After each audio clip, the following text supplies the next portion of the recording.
I've really found airports the most dystopian of all the places during COVID. Access to Terminal 1.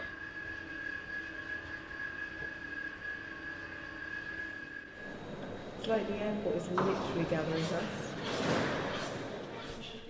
For safety reasons, we kindly ask all passengers to keep at least 1 meter distance.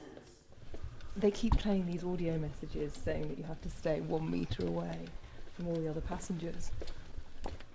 There are no other passengers. So we're at the wrong terminal.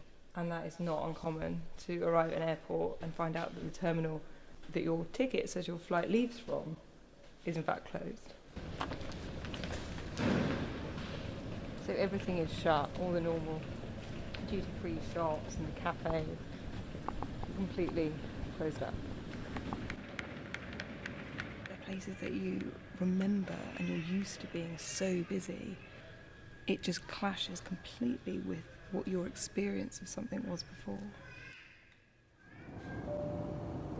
After each flight, the whole cabin is carefully disinfected. Train is departing. Please hold on to the handrails.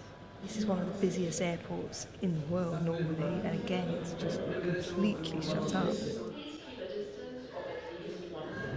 So every seat on this flight is taken, we think. And so it's just impossible for people to keep their distance.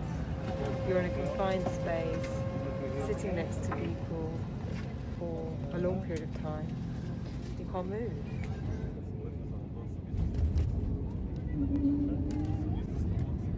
We finally arrived in London.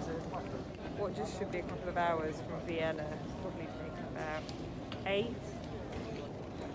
So we're at the end of